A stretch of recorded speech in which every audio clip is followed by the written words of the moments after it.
If you are there wondering what is it that the former Deputy President Rigathi Gachagua can do to bring the country at a standstill that the Right Honorable Raila Odinga has never done, then this video is meant for you. If you're there left in a political quagmire asking yourself if the former deputy president can call for an economical boycott and paralyze the entire country's operations, once again, this video is meant for you. And in fact, the former deputy president can bring the country to a standstill easily than the Right Honorable Raila Odinga could. Listen, the former deputy president Rigathi Gachagua being the Morima champion, many of his supporters are from the central part of Kenya. And having to look at the geographical location of Nairobi, it's entirely surrounded by some Mount Kenya counties.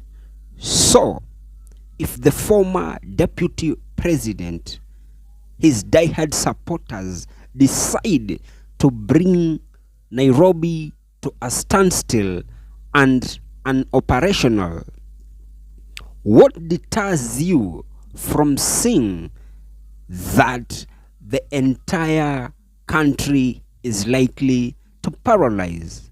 Lest you forget that Nairobi County is the capital and backbone of the entire country. So my point is, if at all Rigathi's supporters are going to bring Nairobi County to a standstill, then I kid you not, the entire country's operations are likely to paralyze.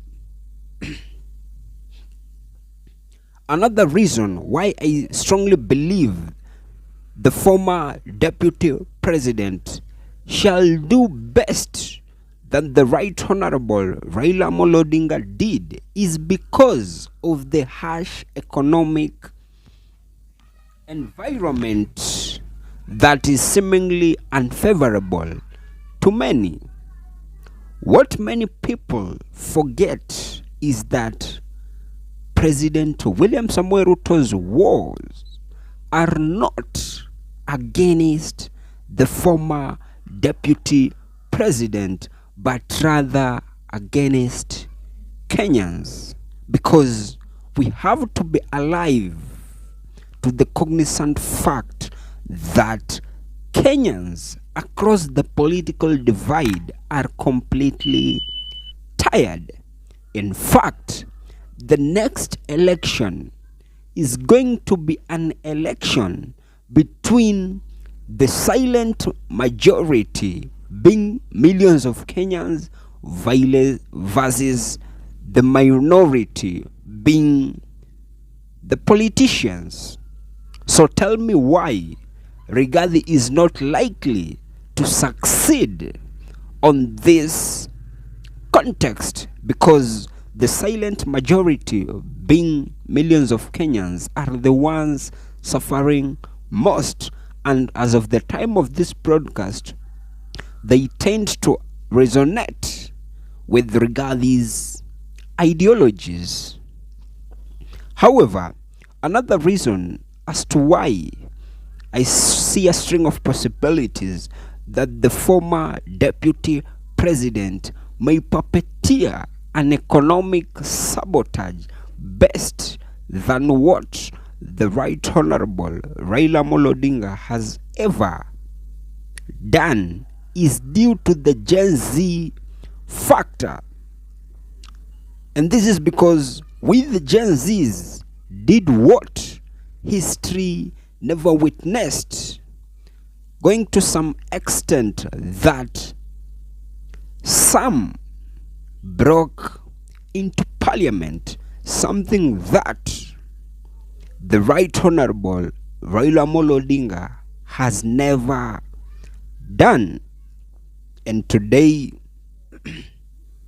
as of the time of this broadcast, many of my colleague youths are extensively in line with Gachagua's ideologies, and they are in line with Gachagua's ideologies not because Gachagua is the better option, but rather because he is the best suited to help the Gen Z unseat President William Samoei Ruto. And if the Gen Z are going to substantiate that President William Samoei Ruto cooked figures to be declared the victor, then one thing I know is that the former Deputy President Rigathi Gachagua shall automatically enjoy the ridance of the Gen Z in the same context. However, Rigathi Gachagua seems more lethal than how Raila is. And that is another reason as to why I strongly believe Gachagua stands a better chance of paralyzing the entire country. Just look at his cunning character of courting all manner of controversy. Then speak of how best he seems and looks with his disruptive character. If at all he has the masses rallying behind him, then I kid you not, isn't that the disruptive character that he possesses enough to bring the entire country to a standstill? Because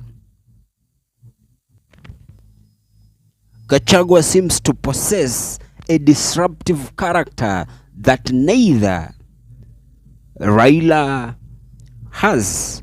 And if that is something that is to be taken with a lot of consideration, then I kid you not, Rigathi may bring the entire country to a standstill. Best more than what the Right Honorable Raila Odinga has ever done.